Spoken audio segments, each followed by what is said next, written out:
Ya, selamat sore Sobat Embaran Bercerita di mana saja kamu berada. Kita jumpa lagi di podcast Embaran hari ini. Dan hari ini saya sudah bersama dengan Abang Abdul Rahman SP, Wakil Ketua 2 DPRK FAK. Selamat sore Abang. Selamat sore. Salam sehat. Sehat. Dan beliau juga sebagai Ketua DPC Partai Bulan Bintang. Oke Abang, kita topik sore hari ini itu akan bicara tentang Ya. reses sebagai anggota Dewan dan juga refleksi 1 tahun pemerintahan Kabupaten Fak-Fak. Tapi mungkin belum banyak orang yang tahu nih sebenarnya Abang Abdul Rahman ini siapa gitu. Mungkin bisa diceritakan sedikit nih, tentang profil dari seorang Abang Abdul Rahman. Bagaimana sampai bisa menduduki jabatan ketua partai Bulan Bintang dan ketertarikan awal jadi politisi? Iya, baik. Ini saya mau ceritakan nih, mulai saya berkader di PBB ya, gitu ya. Ya pada awalnya memang saya sebagai praktisi pemberdayaan, ya, melihat situasi kondisi Fak-Fak yang berhubungan langsung dengan masyarakat pada saat itu di berbagai macam program. Nah, namun seringkali permasalahan-permasalahan yang kita temukan di tengah-tengah rakyat itu tidak tersalurkan secara utuh, itu.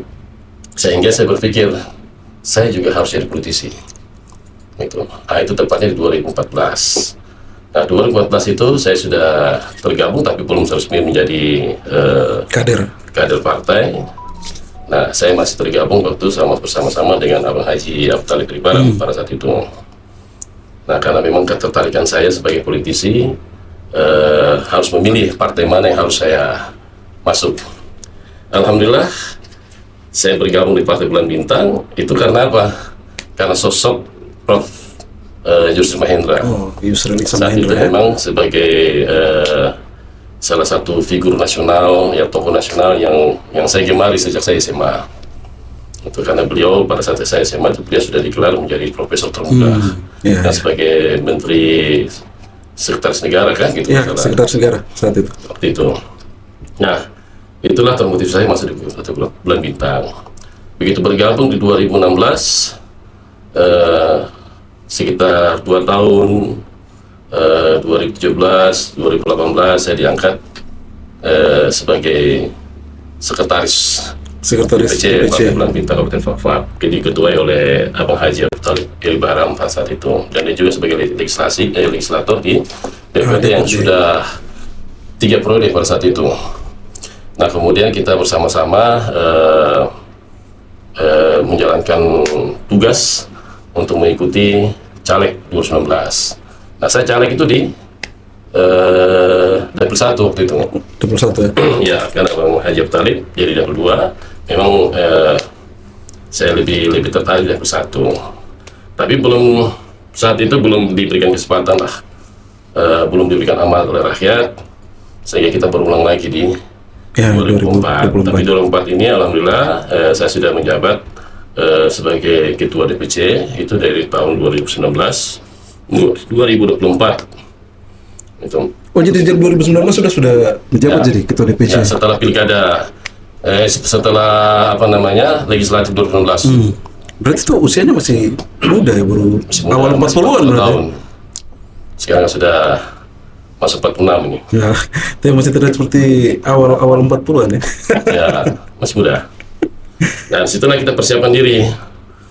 Nah, tetapi saya maju di dapil yang berbeda, yaitu dapil 2. Alhamdulillah, dengan berbagai macam permasalahan yang kita temukan pada saat legislatif di pemilu di 2019, kita pelajari strateginya. Ternyata apa yang harus kita lakukan sudah kita tahu. Alhamdulillah kita bisa memenangkan di 2019 bersama-sama di dapil 2, dapil 1 itu Bu Erni Mayor Waude, dan kita dinyatakan pemenang ketiga setelah Golkar saat itu ya. Gitu. Kan kalau kita melihat dari Abang berbasic ya sebagai sarjana pertanian dan terjun jadi politisi ya, itu makanya jadi menarik bagaimana bisa ya seorang yang basic sarjana pertanian terjun ke dunia politik. Tapi it's okay, sekarang sudah menjabat sebagai anggota legislatif dan wakil ketua. Wakil ketua ada Perasaannya gimana Bang? Jadi anggota dewan?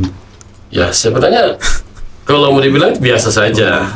Artinya bahwa ini amanat yang cukup besar yang diberikan kepada kami Partai Bulan Bintang sebagai perpanjang tangan dari rakyat kita yang telah memberikan amanah kepada kita. Wajib kita memperjuangkan aspirasi, dan itu menjadi tugas kewajiban kita sebagai anggota legislatif. Oke, kita bicara tentang Abang reses karena baru selesai reses kemarin ya Bang ya. Ya. Baru saja Abang selesaikan satu agenda reses, dan bisa diceritakan sedikit daerah mana saja yang menjadi fokus kunjungan Abang kemarin? Ya, reses DPR ini kan satu kegiatan yang wajib dilakukan setiap tahun. Kalau kita FAK-FAK ini masih dalam kategori kemampuan keuangan menengah. Jadi kita bisa melaksanakan reses satu tahun itu tiga kali. 3 kali setahun. Yaitu di masa sidang pertama, masa sidang kedua, dan masa sidang ketiga. Dan alhamdulillah kita sudah melaksanakan di tahun 2006 ini sudah selesaikan reses pertama. Itu di Dapil 2, kalau saya khususnya kita lakukan kemarin di Wartutin, kemudian di Papua Barat, kemudian di Pariwari. Tapi titik-titik tertentu, dan ada perwakilan-perwakilan dari masing-masing wilayah atau kampung, tokoh masyarakat, bahkan ada pemuda-pemuda juga yang kita undang, tokoh agama, untuk mendengar langsung aspirasi dari masyarakat, karena ini dari masyarakat langsung kepada kami yang harus kita bawa, kita selaraskan dengan musrembang yang akan dilakukan oleh pemerintah kemarin. Kita juga hadiri musrembang tingkat distrik sampai di tingkat kabupaten, telah diselaraskan dengan program mengacu pada visi misi kepala daerah. Dan itu perjuangan ini memang tidak mudah. Artinya kadang-kala aspirasi ini tidak seutuhnya dijawab oleh pemerintah. Tetapi setiap permasalahan itu harus kita sampaikan bahwa inilah masalahnya, kira-kira program apa yang harus kita usulkan di pemerintah daerah. Oke, kita akan masuk ke situ Bang. Jadi apa aspirasi yang paling mendesak atau keluhan utama dari masyarakat yang Abang dapati pada saat reses kemarin? Ya, itu yang paling banyak sekali saya lihat itu pelayanan kesehatan. Yang disampaikan oleh masyarakat, pelayanan kesehatan khususnya di distrik Wartutin, kemudian pelayanan pendidikan, bukan pendidikan gratisnya ya, tapi pelayanan pendidikan seperti guru yang tidak ada di tempat melaksanakan tugas di tempat tugas ya kan. Nah kemudian juga jalan akses dari jalan Bandara Siboru ke Sipat Nanam ini kan belum, sementara itu dekat dengan bandara ya. Itu bagian tuntutan. Nah kemudian juga ekonomi kita itu masyarakat mulai masih merasakan bahwa keberadaan masyarakat ini belum seutuhnya. Itu ini yang diceritakan oleh masyarakat itu sebelum seutuhnya diberikan manfaat. Contohnya apa itu yang belum seutuhnya tuh? Nah, saya bercontoh kemarin mereka menyampaikan tempat penjualan di daerah wilayah kampung. Di wilayah kampung ya. Di wilayah kampung. Kita bicara wilayah kampung. Penjualan seperti mama jual pinang, ya toh. Mereka butuh akses, butuh tempat yang layak. Nah ini, tapi sebagai aspirasi yang memang harus kita lihat permasalahan itu mendesak atau tidak. Itu yang paling utama ya, kalau masalah kesehatan dan pendidikan. Ya. Kalau contoh masalah kesehatan dan pendidikan yang Abang temukan di daerah yang kemarin Abang kunjungi saat reses itu benar-benar ada itu seperti itu, yang guru tidak menempati tempat tugas, ada durasi yang panjang. Ya, seperti contoh di Siboru. Nah, Siboru ini kita pada saat saya berkunjung ke sana, itu ada guru yang tidak mengajar. Kita lihat anak-anak bermain-bermain. Setelah kita terus persoalannya, ternyata guru tidak di tempat. Nah, apa alasannya? Guru tidak di tempat juga pasti ada alasannya. Penyebabnya apa? Nah, katanya itu setelah kita lihat ternyata tempat tinggalnya yang tidak ada. Oh, tempat tinggal untuk guru. Ya, tempat guru. Sehingga pada saat itu, kalau udah di 2025 kita usulkan untuk dibangun Siboru rumah guru. yaitu dibangun dua kopel pada saat itu. Nah, harapan kita ya setelah ada rumah guru tidak ada lagi masalah, gitu. Dia harus mengajar, nah itu. Nah itu salah satu. Nah, yang lain kemudian di Wirabuan, ini ada sekolah SMP Di Wirabuan ya, di Seribu Tutin itu, yang memang sekolahnya sudah beberapa kelas tidak layak, sampai dipele-pele dengan triplex, kemudian bahkan sampai di undang-undang kelapa. Nah ini kan, nah harapan kita juga ya pemerintah melihat persoalan itu, kemudian dibenahi infrastruktur pendidikan.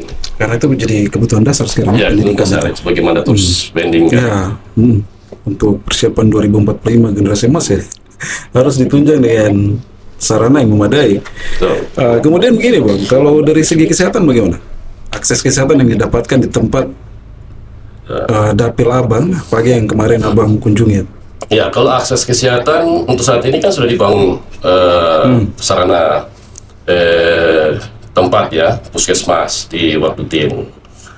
Kemudian kemarin itu masih ada kendala karena memang pertama jalan akses ke dalam itu belum memadai, masih belum diperbaiki jalannya. Kemudian jalan lampu jalan, pelayanan kesehatannya juga belum berjalan secara maksimal karena memang baru gitu. Nah harapan kita masyarakat di tahun ini sudah harus ada pelayanan yang maksimal gitu. Kebutuhan tenaga medis juga sangat dibutuhkan. Nah kalau saya lihat itu kemarin di Puskesmas Wartutin itu kurang lebih ada sekitar 30-an tenaga medis. Nah kemudian rumah tenaga medis yang disediakan baru 6. Jadi belum bisa meng-cover semua ya? Gitu. Pasti kurang. Kalau mata pencarian di masyarakat di daerah Dapil Abang yang rata-rata pasti petani ya Bang? Ya petani, mayoritas petani nelayan. Nah akses yang Bang dapatkan itu bagaimana Bang? Ya? Terkait dengan pasca produksi misalkan harus jadi aksesnya untuk meningkatkan ekonomi. Apa ada keluhan-keluhan terkait itu Bang? Ya kalau saya melihat secara real ya, dan di sana kita belum memiliki data produksi yang baik gitu, sehingga kita belum bisa mengukur berapa produksi pertanian di sana, berapa produksi perikanan di sana, itu kita belum lihat secara real datanya. Berapa petaninya, berapa nelayannya, kemudian per nelayan berapa produksinya, itu kita harus tahu juga, sehingga kita bisa melihat berapa produksinya. Nah itu yang menjadi satu kendala juga, sistem penataan sektor di perikanan maupun di pertanian itu juga harus diperbaiki. Benar. Mulai dari kampung. Kalau sektor-sektor utama yang mendukung pertanian di kampung apa Bang? Yang harus istilahnya urgent untuk harus pemerintah segera. Kalau pertanian, ya pemerintah ini harus melihat bahwa ada banyak-banyak, apalagi kita di zaman sekarang, zaman pemerintahan Pak Prabowo ini kan terjadi efisiensi anggaran. Efisiensi ya. Nah, diharapkan pemerintah itu harus kreatif. Dalam hal itu bupati dan perangkat harus kreatif untuk melihat potensi-potensi alam yang ada. Nah, sehingga bisa dikelola secara baik. Kemudian ada perusahaan-perusahaan daerah yang mengelola sumber daya alam yang ada. Karena SDM kita ini sudah, menurut saya Fak-Fak ini sudah cukup baik. Sudah cukup ya SDM. Karena kemarin paparan dari Bapeda Provinsi bahwa IPM ya, salah satu Human Development Index ini atau Indeks Pembangunan Manusia ini sudah kita lebih tinggi daripada Provinsi Papua Barat. Fak-Fak itu mencapai 70%. Ya. Kemudian indikator untuk menilai IPM ini salah satunya itu adalah ada 3 bagian yang harus kita yaitu pendidikan, kesehatan, dan layak hidup, standar layak hidup masyarakat itu. Nah kalau kita lihat itu seharusnya kita sudah siap. Nah hanya perlu saya tekankan di sini sebagai upaya bahwa Dinas Perikanan maupun Pertanian itu harus punya data pemetaan wilayah potensi berdasarkan komoditi sudah ditetapkan. Nah itu bagian dari untuk meletakkan fondasi pembangunan ke depan gitu. Nah kenapa? Karena banyak program nasional yang harus kita tangkap. Kalau kita tidak punya data, secara konkret, detail untuk harus kita sajikan ke pemerintah pusat, itu agak sulit juga untuk mengejar program-program strategis atau program rutin nasional gitu kan, di bidang pertanian maupun perikanan. Ya Bang, seringkali itu masyarakat merasa kalau aspirasi reses itu hanya jadi catatan di atas kertas Bang. Nah, bagaimana Abang bisa pastikan kalau hasil reses kali ini itu benar-benar masuk ke dalam RKPD atau rencana kerja pemerintah daerah? Oh, ya, jangankan kami di Dewan, rakyat pun juga bisa merasakan itu juga kan gitu. Karena beberapa kesempatan kita memberikan satu masukan. Nah, tapi kita harus satu persepsi bahwa hasil reses itu dituangkan dalam sebuah pokok-pokok pikiran Dewan. Nah, pokok-pokok pikiran Dewan itu menjelaskan terkait masalah. Itu isu masalah yang harus kita sampaikan, bahwa inilah masalah yang sebenarnya dihadapi oleh masyarakat. Sehingga pemerintah sudah berpikir kegiatan apa yang harus kita, program apa yang harus kita buat. Nah, itulah yang dimaksud sebagai aspirasi. Kalau bagi saya ketika reses itu hasilnya kita dorong ke pemerintah, dimasukkan dalam sebuah perencanaan RKPD ini tahun berjalan nanti 2007, dan melihat persoalan-persoalan yang sudah kita sampaikan. Maka kita sudah sampaikan pada saat Musrembang Distrik, bahkan juga di rapat kerja bersama OPD-OPD di kemarin dilakukan oleh Bapeda gitu kan. Nah, itu harus diselaraskan. Sudah pasti harus mengacu pada RPJMD yang dijelaskan visi misi bupati di situ. Tapi ada tidak kira-kira nanti pada saat sidang dan rencana kerja pemerintah daerah itu bisa tidak DPR betul ini yang harus betul-betul diperhatikan sama pemerintah, ini harus jadi prioritas utama gitu. Dan bisa dipastikan kepada masyarakat bahwa aspirasi mereka itu betul-betul diperhatikan pemerintah. Artinya ini yang kita mau, ini yang datang gitu loh. Jangan hal lain yang kita pesan A yang datang B kayak begitu. Itu bisa dipastikan tidak Bang? Ya, kalau mau dipastikan ya 1-2 bisa kita pastikan. Tetapi kalau menjawab sebuah permasalahan, hampir semua terkomodir. Itu sekalipun itu bukan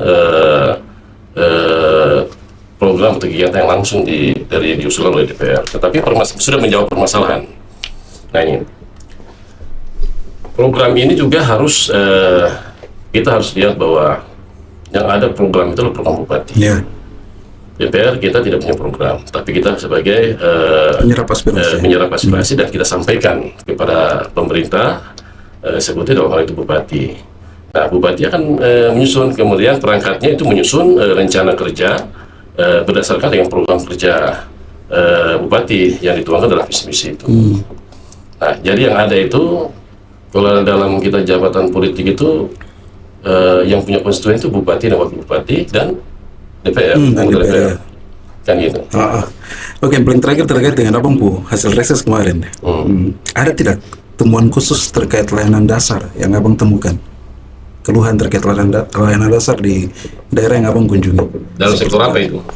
Kesehatan, pendidikan, atau yang paling banyak orang mengeluh dari tahun ke tahun, air bersih. Jadi kalau layanan dasar ini saya melihat sudah, ini kalau kita sudah masuk dalam topik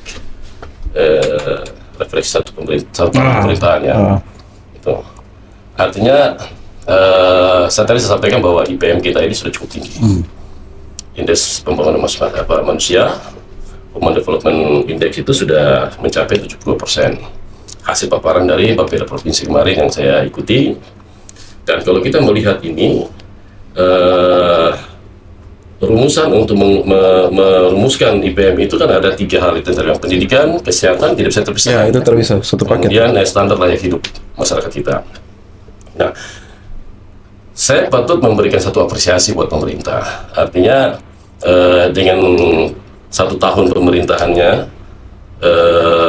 dengan efisiensi anggaran yang diperhadapkan sebuah masalah setiap seluruh daerah di Indonesia, bahwa fak-fak ini telah berani mengambil satu gebrakan tersendiri, yaitu memberikan pendidikan gratis, kemudian kesehatan gratis, kan gitu. Ada juga pendidikan gratis ini juga diberikan bantuan mulai dari seragam sampai di semua. ya semua satu paket. Semua yang jadi anak-anak kita ini tinggal sekolah saja gitu. Bawa diri saya. Ya itu. Nah, jadi kebutuhan dasar itu sudah dilakukan oleh. Oh jadi intinya saat riset kemarin tidak ada temuan khusus ya terkait kebutuhan dasar tadi ya Bang? Yang Kalau urgent, sifatnya urgent, tidak ada ya? Nah, hanya memang kalau untuk bantuan pendidikan mahasiswa, nah, itu memang ada permasalahan sedikit karena tadi sudah selesai lah. Itu. Nah, tapi kalau untuk pendidikan dasar, SMP, bahkan sampai SMA, sudah diberikan. Dan itu sudah dilakukan oleh pemerintah dalam 1 tahun. Nah, kemudian juga kesehatan gratis. Nah, kesehatan gratis ini yang saya lihat ini adalah program kesehatan gratis menggunakan KTP. Dan ini belum pernah dilakukan oleh daerah manapun di Indonesia. Ini hanya baru Fakfak. Kenapa? Karena kita tahu bahwa kan selama ini kita menggunakan BPJS. Masyarakat kita menggunakan BPJS. Kadang-kadang kita temukan masyarakat kita BPJS-nya tidak aktif karena tidak store, akhirnya tidak digunakan. Tetapi ada solusi dilakukan oleh pemerintah daerah. Menggunakan KTP saja sudah bisa gratiskan pelayanan kesehatan itu. Nah itu saya secara pribadi dan sebagai legislator juga memberikan apresiasi kepada pemerintahan Samuel Dahlan dan Dr. Oh ya, kalau kita masuk ke apa namanya Bang, refleksi 1 tahun kepemimpinan eksekutif saat ini Bang. Ya sebagai pimpinan legislatif nih Bang, yang Abang lihat ritme pembangunan di Fakfak selama 1 tahun terakhir ini bagaimana Bang?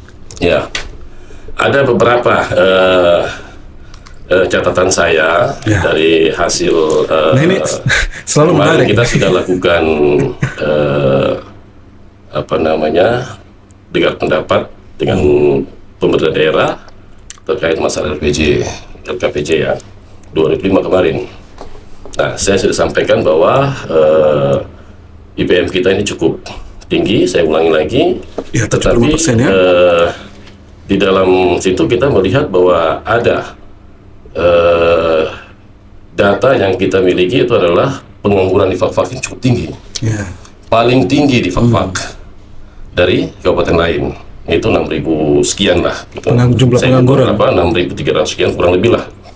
Itu. Nah ini salah satu juga upaya pemerintah untuk bagaimana mengatasi persoalan pengangguran. Nah kemudian capaiannya yang dilakukan selama 1 tahun ini itu pendidikan kesehatan gratis tadi sudah jelaskan. Kemudian ada penataan kota, ada penertiban pedagang-pedagang kaki 5, ada penertiban di jalan Sulasana Muda, gitu kan, sudah dilakukan penertiban, dipindahkan di Pasar Baru, ya Pasar Temburuni, dan setelah itu sudah berfungsi saat ini. Walaupun memang masih ada kelemahan-kelemahan, tapi memang harus kita pelan-pelan untuk bisa menata secara baik. Kemudian Bupati juga saya lihat kencang untuk konsisten mendukung investasi masuk di Fakfak. Nah, ini juga salah satu upaya untuk bagaimana mengurangi tingkat pengangguran yang cukup tinggi di Fakfak itu. Dan itu harapan kita ke depan. Nah, kemudian ada program nasional yang diselaraskan. Program daerah yang diselaraskan dengan program nasional seperti makan gratis untuk pasien gitu kan, gitu. Ini juga salah satu gebrakan baru, inovatif baru, pendamping pasien ya di rumah sakit. Ya itu. Kemudian ada pasar rakyat yang sudah diresmikan kemarin itu. Kemudian ada tata ruang kampung Pengkap, itu sudah menggelar atau merancang peraturan bupati tentang tata ruang itu. Kemudian peridentifikasi hak adat marga. Nah itu saya melihat bahwa sudah ada upaya untuk meletakkan fondasi pemerintahan dalam 1 tahun untuk nanti akan ditindaklanjuti, dirasakan saat tahun kedua, 3 dan 4. Nah kalau kita bicara manfaat belum seutuhnya, karena ini baru peletakan fondasi. Nah untuk mencapai semua ini, Bupati juga sudah melakukan penataan terhadap perangkat-perangkat OPD, penataan kembali. Nah, tugasnya perangkat OPD ini juga harus mampu menerjemahkan visi misi, mendukung program dan melaksanakan dengan baik. Kenapa? Karena kalau kita mengharapkan APBD yang hanya 1,3 ini dengan kurang lebih 48% lah belanja pegawai, itu sedikit sekali, kecil sekali. Kalau kita hanya mengharapkan, nah diharapkan itu bupati mampu meyakinkan kepada perangkat OPD untuk lebih inovatif, kreatif, untuk melihat sumber daya yang ada, dikelola secara baik, kemudian untuk menambahkan fiskal daerah, gitu kan. Nah, seperti penambahan PAD, gitu. Nah, banyak hal. Saya belum lihat gebrakan dari sektor perikanan maupun sektor pertanian yang berbasis peningkatan fiskal untuk pendapatan.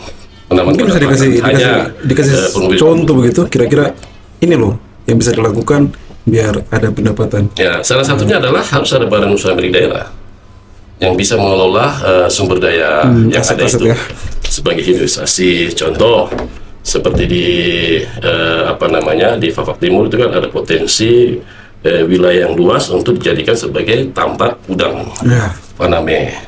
Nah, siapa yang punya peluang untuk bisa memulai itu? Daerah harus berpikir, ada badan usaha milik daerah yang harus kita bentuk yang bisa mengelola itu. Untuk saat ini belum ada ya, Bang? Jangan kita terlalu mengambil investor dari luar untuk mengelola. Kalau memang bisa dikelola oleh daerah sendiri, maka itu bagus. Gitu. Nah, itu salah satu contoh. Ya, Bang. Terus, menurut Abang apa capaian yang paling signifikan yang Abang lihat sudah dirasakan masyarakat? Dan di mana area yang menurut legislatif masih perlu akselerasi ekstra? Daerah? Capaian yang paling signifikan yang Abang lihat dari yang sudah dirasakan masyarakat di pembangunan 1 tahun ini. Kemudian area mana yang menurut Abang harus ada akselerasi yang ekstra di situ? Kalau saya lihat capaian yang betul-betul dirasakan masyarakat itu ya pendidikan dan kisah gratis. Baru dua itu yang saya lihat. Baru dua itu ya? Baru yang saya lihat. Kalau dari sektor lain sektor ekonomi belum.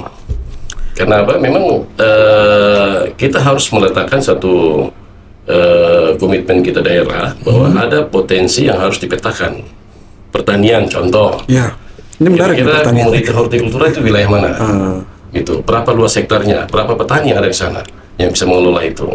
Nah, begitu perikanan juga. Saya bercontoh, kalau di perikanan kan pulau budidaya kan yang paling dimungkinkan untuk dikelola oleh masyarakat kita adalah rumput laut. Karena potensi rumput laut di Fafak itu kurang lebih 57.000 hektar yang bisa dikelola. Kalau kita kelola sekitar 50 hektar saja. Untuk saat ini, apakah itu belum ada? Biasa, ya. Untuk saat ini bagaimana pengelolaan rumput laut? Alhamdulillah, kemarin salah satu aspirasi juga yang saya dorong di 2025 kemarin untuk 2026 ini, itu salah satunya adalah pengembangan budidaya rumput laut.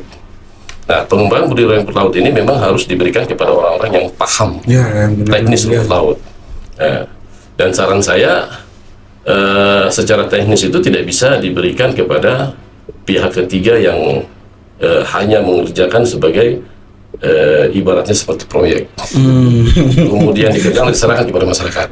Tetapi situ ada upaya melekat dalam satu program pemberdayaan, didampingi mulai dari memilih lokasi, teknis pemasangan labuang atau lahannya, kemudian teknis pemasangan bibit, pemeliharaan sampai dengan pasca panen, dan harus menyiapkan tata niaga pemasarannya juga. Pemasaran itu yang paling penting, Bang. Itu yang paling penting, karena begitu kita dorong rumput laut, bukan hanya rumput laut saja, di sektor ekonomi lainnya lah. Begitu kita dorong produksi, maka kita harus siapkan pasarnya. Itu pasar yang menjadi faktor utama. Masyarakat kita ini saya yakin ketika mereka bekerja, menanam, ada produksi, ada yang beli, pasti akan berkontinu. Dia akan kontinu, jalan terus. Tapi kalau pasar terhenti, orang juga kalau pasti berpikir-pikir juga. Masalahnya sekarang tuh yang berkelanjutan itu agak sulit nih, Bang. Nah, kalau menurut Abang bagaimana nih untuk areal itu bisa jalan terus begitu? Ya, itu harus ada satu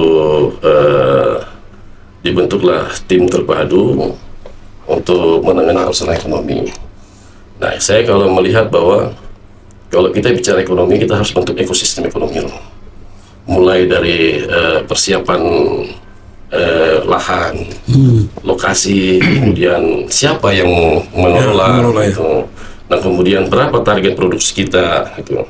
Nah kemudian kita bicara tentang tata niaga. Jadi perangkat-perangkat OPD sektor ekonomi itu harus sudah punya tata niaga, pemasaran seperti apa. Nah itu bagian dari dalam satu ekosistem.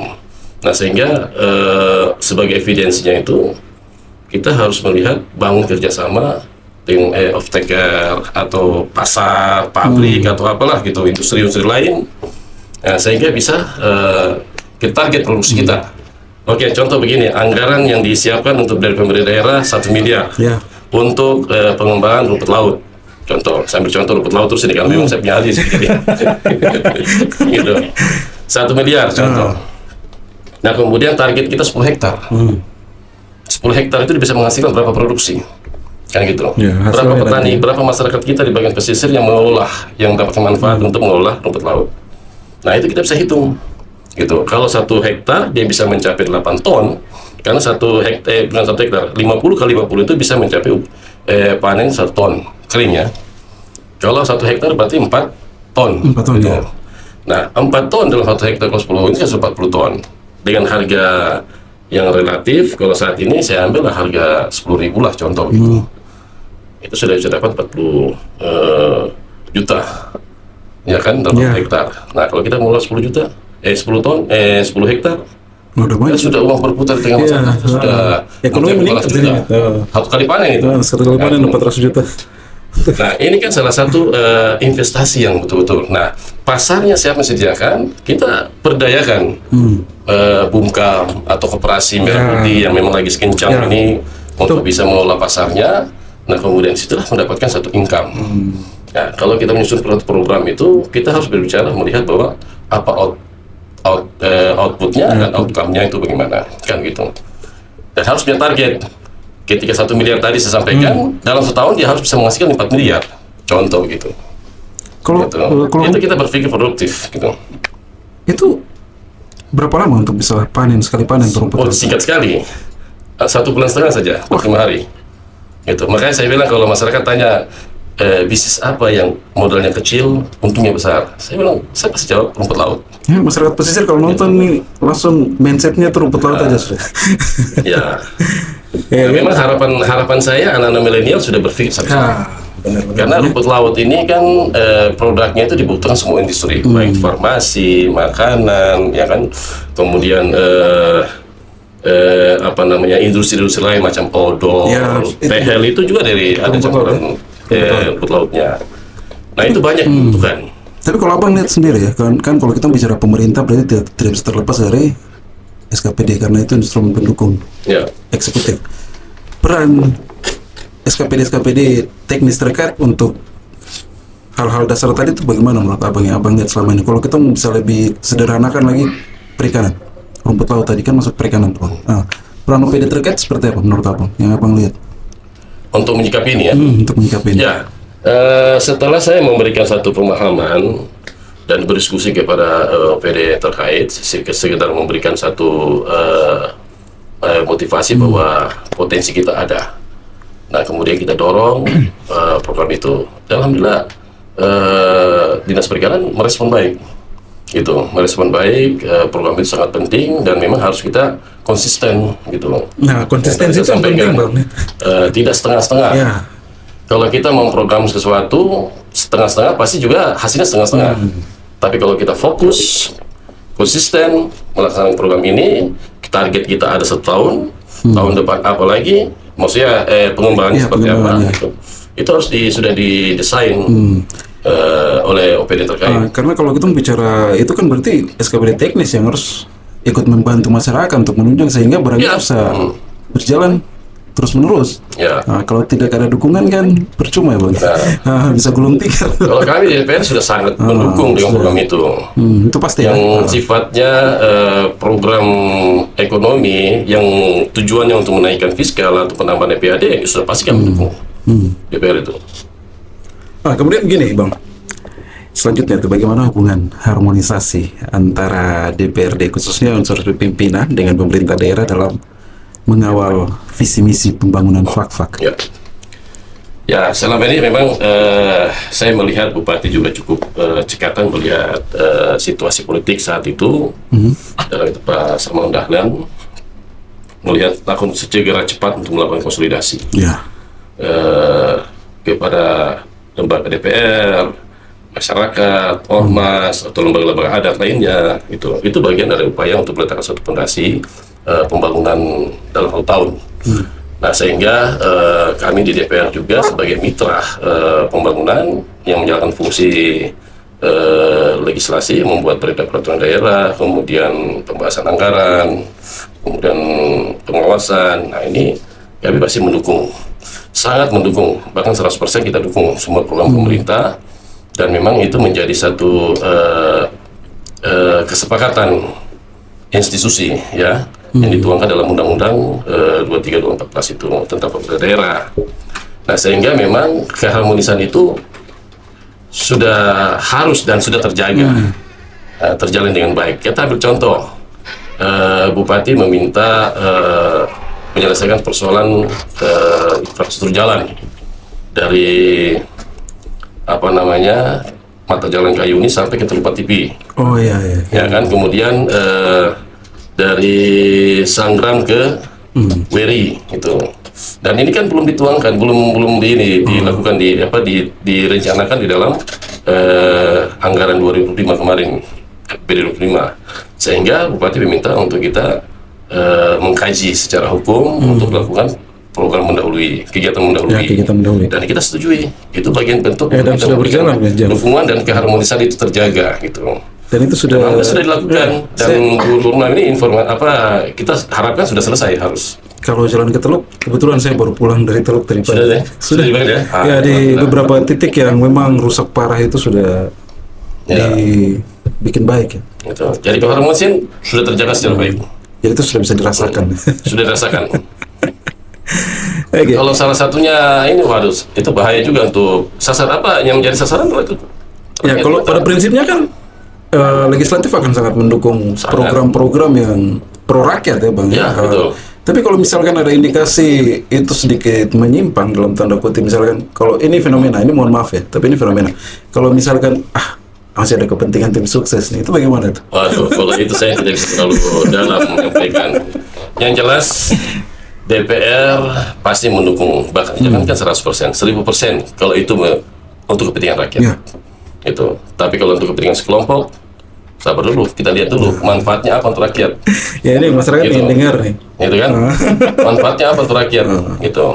Tetapi saya yakin Bupati objektif lah melihat persoalan ini, sehingga memang murni meletakkan satu tanggung jawabnya, pundaknya itu adalah untuk kepentingan rakyat, sama dengan kami di DPR. Oke Bang, fokus pembangunan saat ini itu sering disebut dengan berorientasi pada infrastruktur dan ekonomi kerakyatan.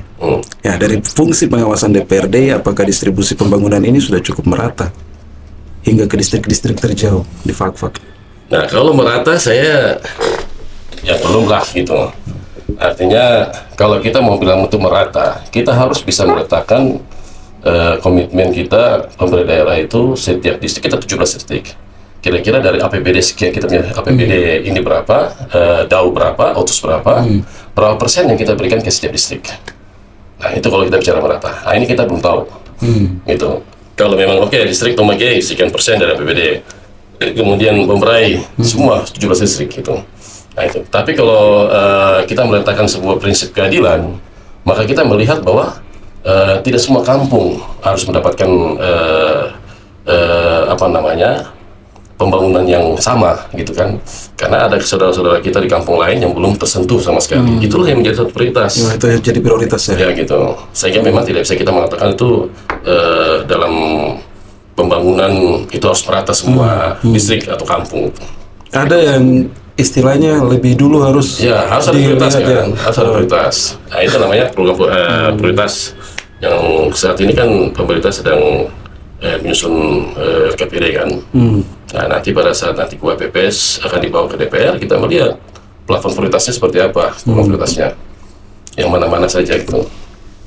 Bang, tantangan paling besar untuk kita APBD dalam mendukung program-program prioritas di daerah ini di tengah dinamika aturan pusat yang sering berubah ini bagaimana Bang? Kan kita lihat dinamika Ya, efisiensi ini. ya kita ini kan di negara kesatuan Republik Indonesia dan kita negara hukum.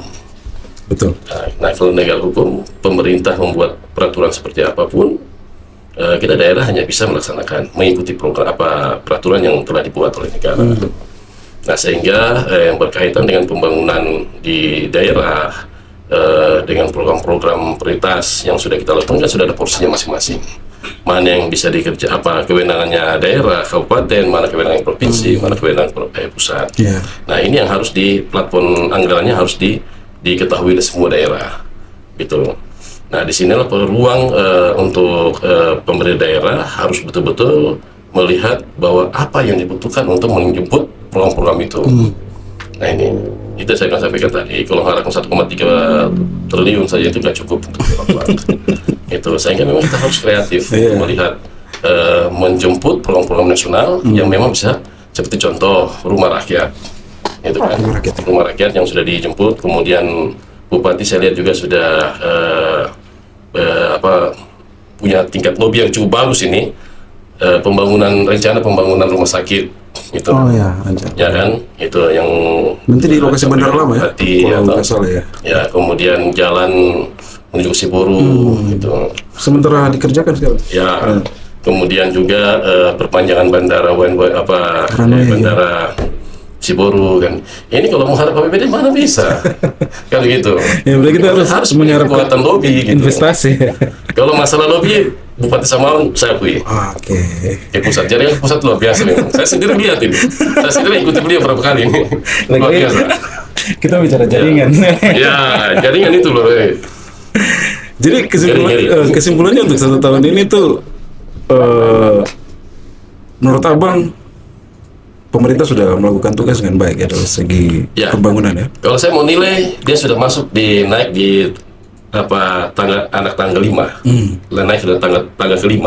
Anak tangga kalau dari jumlah berapa anak tangga ini?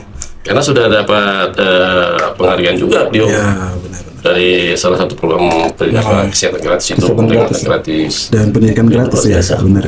Banyak mendapatkan apresiasi dari luar juga tuh. Ya, hanya memang tugas bupati ini harus benar-benar meyakinkan OPD terkait kepala-kepala OPD. Kepala-kepala OPD ini juga harus mampu menerjemahkan visi misi beliau. Iya, itu paling penting, gitu. Bang. Nah, bukan hanya menerjemahkan, implementasinya, eksekusinya ke lapangan sesuai dengan program 32 program tadi. Nah, itu. Nah, mana yang diprioritas? Itu harus dilihat. Nah, apa yang harus disiapkan oleh OPD? Dia harus menyiapkan data. Karena setiap perencanaan itu harus berbasis data. Berbasis data. Dengan permasalahan-permasalahan yang setiap daerah itu berbeda-beda. Setiap OPD itu berbeda-beda. Kalau data itu tidak ada, saya menganggap bahwa perencanaan itu tiba akal. Makanya tugas pemerintah daerah harus betul-betul menyiapkan data perencanaan, baik itu sektor pertanian, perikanan, bahkan itu UMKM ya. Kalau UMKM kemarin waktu saya sudah berkunjung melakukan hearing di Kementerian UMKM itu, mereka menyampaikan kurang lebih sekitar 1.700 UMKM yang sudah dikeluarkan NIB-nya, izinnya ya. Nah, tetapi fakta di lapangan kita tidak melihat pergerakan UMKM itu. Sementara Bupati Samondalan dan Wakil Bupati di Donatus Mikendit ini, sektor UMKM itu menjadi ekonomi berbasis UMKM itu menjadi prioritas. Prioritas ya, bagian dari 32 program tadi, Bang. Ya, itu harus bisa menjawab kebutuhan masyarakat. Karena kita melihat IPM kita tinggi, pengangguran kita juga tinggi ya toh. Ini kan kalau kita sinkronkan masih terjadi kesenjangan. Ada kesenjangan ya, benar. Nah, makanya itu harus lakukan. Siapa yang harus melakukan pendataannya? Ya, OPD-OPD terkait. Kalau OPD-OPD hanya berpikir konsumsif, mengelola APBD yang ada, saya pikir siapapun bupatinya berarti akan begitu-begitu saja. Ini dibutuhkan pimpinan OPD yang kreatif. Betul, itu wajib itu. Kreatif dalam berpikir dan bertindak. Fiskal kita masih kecil, masih rendah sekali. Nah, kalau seandainya OPD kita masih berpikir konsumtif seperti itu, aduh, itu repot. Nah, ini tugas berat Pak Bupati untuk harus menggodok perangkat OPD-nya. Oke, Bang, sudah di penghujung, saya mau tanya begini, Bang. Menjelang tahun anggaran berikutnya, ya kan? Apa target yang ingin abang kawal sebagai wakil ketua 2 DPRD untuk kemajuan Fakfak? Kalau saya sebagai wakil ketua 2 atau pimpinan DPR ini kan alhamdulillah, artinya dalam setahun ini kita mengawal, saya lebih banyak mengawal di sektor pertanian, ekonomi. Ekonomi ya. Itu kemudian melihat manfaat masyarakat terhadap pendidikan gratis, kesehatan gratis, bahkan sampai dengan MBG ini kan. Nah, MBG ini kan harapan kita dia berdampak positif untuk bisa meningkatkan perekonomian masyarakat kita di sektor pertanian, perikanan, bahkan peternakan juga gitu. Tetapi kita melihat bahwa pergerakan itu masih kecil sekali untuk memberikan dukungan, menyediakan bahan baku terhadap program MBG ini. Nah, ini yang harus dipikirkan. Nah, ini saya tetap kawal terus. Dan ini yang saya sudah lakukan, memberikan saran pada setelah rapat pendapat dengan OPD terkait bahwa itu kewajiban pemerintah harus menyiapkan itu. Kalau tidak, masa harus bahan baku harus datangkan dari luar. Ya. Harusnya dari dalam saja ya. Itu sempat Pak Bupati sampaikan, wah ini pertanian mengunjungi perikanan di pasar itu lah. Ini dari mana? Dari luar, dari gula, dari misonta, segala. Oh iya, sayur-sayur itu. Ya, sayur-sayur itu. Nah, ini kan sampai mengatakan bahwa ini pertanian gagal ini. Nah, ini. Nah, itu sebenarnya harus dicerna itu. Ya, itu harus dicerna dengan baik. Bagaimana harus bisa memperbaiki itu? Benar kan, kalau MBG itu kan butuh banyak itu, Pak. Ya. Jadi kalau Fakfak bisa siapkan sendiri sudah mengurangi. Tetapi saya mau sampaikan juga kepada pelaku MBG juga itu. Karena sempat saya berkunjung salah satu dapur MBG, mereka menyampaikan bahwa masih kekurangan stok sayur mayur. Nah, sementara saya melihat di pasar-pasarnya banyak sekali sayur-sayur yang mau dijual, bahkan mereka bawa pulang kalau. Iya, benar. Ini yang harus diperhatikan oleh pemerintah daerah, khususnya pertanian atau dinas perdagangan, melihat berapa jumlah stok sayur mayur yang dibawa dari masyarakat kampung. Nah, kemarin berapa jumlah yang dibutuhkan oleh MBG kita, dapur MBG kita ini. Ya. Ini kan sudah ada peningkatan, ada beberapa dapur yang sudah dibangun di beberapa distrik gitu. Ya. Nah, itu diharapkan diambil dari situ. Jangan lagi kalau impor dari luar. Kalau bilang kekurangan sayur mayur itu agak apa ya, Bang? Karena ya betul yang Abang bilang tadi. Penjual-penjual sayur di pasar itu bahkan sampai bawa pulang sayur-sayurnya. Sekalipun itu sayur dari luar, tapi kan di pasar lokal ini kan banyak gitu. Ya. Belum lagi pedagang lokal yang sayurnya tidak laku, ya kan? Ini kalau kita bicara lebih, ini bisa makin panjang dan makin dalam nih. Kalau khusus MBG ini ya, Bang. Ya. Tapi itu ya kewenangan legislatif juga ya untuk bisa mengawal itu kan, Bang? Ya, itu wajib. Kalau ya kita mau cerita keluar sedikit, kalau Abang lihat sudah hampir 1 tahun ya MBG berjalan, bagaimana menurut Abang?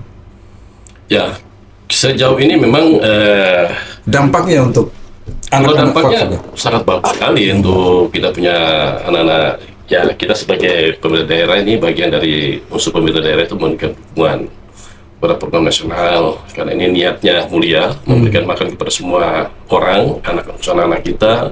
Bahkan MBG ini bukan hanya untuk anak sekolah, siswa, tapi ada ibu hamil, lansia kan gitu. Nah, hanya memang saya melihat bahwa tujuan utama adalah untuk bagaimana meningkatkan pendapatan masyarakat dalam sektor pertanian. Kalau dari sektor pendidikan kan ini tujuannya untuk meningkatkan kecerdasan anak. Iya, karena dia harus mendapat gizi yang cukup.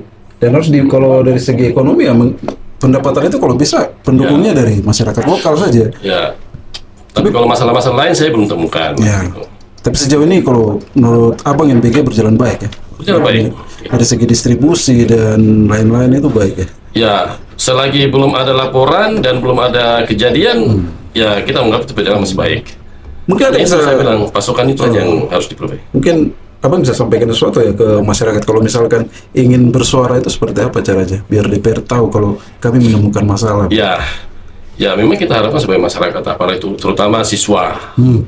Kemudian kalau ada laporan ke orang tua, sampaikanlah kepada kami di DPR kalau memang ada ditemukan sesuatu yang memang sifatnya bisa merugikan siswa atau dalam MPG ini disampaikan saja. Jangan takut dengan persoalan-persoalan ada dampak lainnya, tidak. Ya. Tapi itu dalam rangka untuk kita memperbaiki. Ya, karena Gitu. Kalau kembali lagi dibiarkan, malah itu lebih bahaya. Maka kita harus tahu. karena tujuan awalnya kan mulia sekali nih MBG. Iya, gitu. Jadi kalau ditemukan masalah jangan ragu-ragu ya untuk disampaikan kepada Abang Dora yang di legislatif. Oke, yang paling akhir Bang, apa Abang pesan untuk masyarakat Fak-Fak agar tetap optimis dan terlibat aktif dalam mengawal jalannya pembangunan di daerah ini? Ya, ya. Yang pertama, kita harus bersama-sama punya komitmen bersama lah untuk memberikan dukungan kepada program pemerintah daerah, kemudian lebih mempersiapkan diri juga menyambut program-program pemerintah, karena diharapkan masyarakat kita juga ikut peran aktif untuk menyambut, kemudian melihat sumber daya yang ada, kemudian peran pemerintah juga ketika dorong ke masyarakat juga harus bisa mempersiapkan diri. Nah itu, jadi harapan saya itu anak-anak milenial yang harus lebih banyak berproaktif untuk bagaimana bergerak di sektor ekonomi. Jangan berharap jadi CPNS saja ya. Nah itu, kalau semua menjadi CPNS, siapa menjadi pedagang, Betul. siapa menjadi petani, siapa menjadi nelayan. Nah, tapi yang diharapkan kita inilah menjadi petani yang profesional, menjadi nelayan dan nelayan yang profesional. Nah, ini mungkin akses untuk jadi petani profesional ini yang mungkin belum banyak milenial yang tahu, generasi muda yang tahu. Barangkali bisa sharing nanti dengan Abang. Ya, bisa, itu ada ruang khusus, ada ruang tersendiri untuk kita diskusi nanti. Mungkin di kopi-kopi kah, warung kopi, atau di Jadi kafe-kafe kah. merubah mindset itu sesungguhnya sesuatu yang susah Bang. Ya, Tapi tidak mungkin, tapi bukan tidak mungkin itu dilakukan. Itu pasti bisa saja Bang. Bagaimana merubah mindset untuk saya yakin bisa. Saya kira anak-anak kita Fak-Fak ini milenial, anak-anak muda di Fak-Fak khususnya itu rata-rata pendidikan sudah baik. Hanya belum ada wadah yang bisa merangsang anak-anak muda kita untuk berpikir lebih maju untuk bagaimana hidupnya itu lebih baik gitu. Nah, sesuai dengan bakat mereka ini kan, mereka selalu menunggu ini kira-kira siapa ini yang bisa menggerakkan kita gitu. mereka butuh motor penggerak. Ya, Ya, dan mudah-mudahan saja Abang bisa jadi istilahnya perintis ya untuk generasi muda merubah mindset menjadi jauh lebih baik ke depannya sebagai seorang pengusaha barangkali, atau mungkin juga bisa mengikuti jejak Abang sebagai seorang legislator di DPR Fak-Fak ya Bang. Oke Bang Abdul Rahman SP, terima kasih untuk kehadirannya di studio Embaran baik, terima kasih. sore hari ini. Sukses selalu Bang ke Terima depannya. kasih. Teman-teman Embaran di mana saja kalian berada, sekian kita obrolan di Embaran Bacarita edisi kali ini. Kita akan jumpa lagi di edisi mendatang tentunya dengan narasumber yang berbeda. Embaran Bacarita, medianya anak muda, informasi menjangkau Nusantara.